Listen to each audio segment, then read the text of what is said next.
اساسگزار صلح و وحدت ملی پیشوای ملت پرزیدنت جمهوری تاجیکستان محترم امامالی رحمان وزیر کارهای خارجی جمهوری ترکیه مولود چاوشوغلو که با سفری رسمی با جهت اشتراک در نهمین کنفرانس قلبی آسیا روند استانبول به تاجیکستان تشریف آورده است و حضور پذیرفتند. در ملاقات مجموعه وسیع مسائل همکاری تاجیکستان و ترکیه در ساحه‌های سیاسی، اقتصادی، تجارت و سرمایه‌گذاری، انرژتیکا، صنعت، کشاورزی، نقلیات، سیاحی، علم و معارف و تندرستی مورد بررسی قرار داده شد.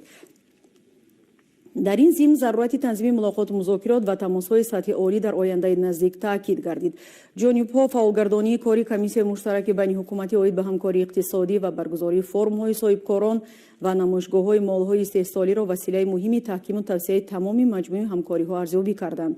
رابطه‌ها در ساحه‌های علم و معارف، فرهنگ و دیگر عرصه‌های اجتماعی جنبه مهم مناسبت‌های تاجیکستان و ترکیه را تشکیل می‌دهند.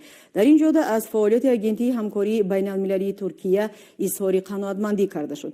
تبادل فرهنگی و گسترش منبع‌های همکاری‌ها در ساحه تندرستی از جمله جهت مبارزه با عاقبت‌های پاندمی و واردات تجهیزات معاصر طبی ضرور شمرده شد. در ملاقات جانب‌ها عاید به سطح همکاری‌ها در ساحه امنیتی و مبارزه بر ضد خطر و تهدیدهای تروریسم، افراطگرایی، قاچاق مواد مخدر و دیگر شکل‌های جنایتکاری متشکل فراملی تبادل اندیشه کردند. در واخور همچنین مسائل رابطه‌های جانب‌ها در چارچوب سازمان‌های بین‌المللی و منطقوی همچنین دیگر نهادهای همکاری‌های بسیار جانبه محاکمه کرده شد. بعد از انجام ملاقات با اساسگزار صلح و وحدت ملی پیشوای ملت پرزیدنت جمهوری تاجیکستان محترم امامالی رحمان وزیر کارهای خارجی جمهوری ترکیه مولود چاوشوغلو ذکر داشت که ترکیه و تاجیکستان همکاری خوب اقتصادی و سیاسی دارند و با استفاده از امکانات موجوده تقویت آن امکان پذیر است. شرفمندم که با پرزیدنت جمهوری تاجیکستان جناب عالی محترم امامالی رحمان ملاقاتی سودمند انجام دادم. سرآغاز درود و پیام پرزیدنت جمهوری ترکیه محترم رجب طیب اردوغان را به محترم پرزیدنت رسانیدم. برای تشکیل و میزبانی کنفرانس نهمی وزیران کشورهای قلبی آسیا روند استانبول اظهار سپاس نمودم. ما روابط با تاجیکستان را ارزشمند می‌دانیم. ثبات و رفاه و امنیت تاجیکستان عامل کلیدی همکاری‌های گسترده محسوب می‌شوند.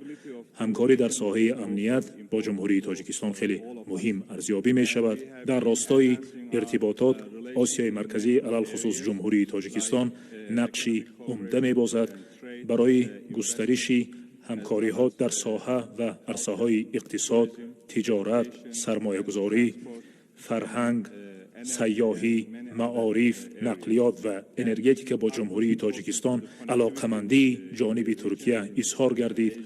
برای تطبیق ابتکارات ارتباط در آسیای مرکزی توجه خاصه ظاهر می نماییم که تاجیکستان در این ضمن مهم دانسته می شود.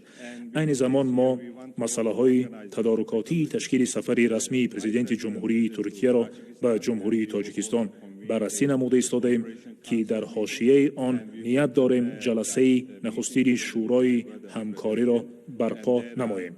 الحال 30 لایحه سندهای همکاری دو جانبه بین جانبها مورد بررسی قرار گرفته در حال موافقه می باشند.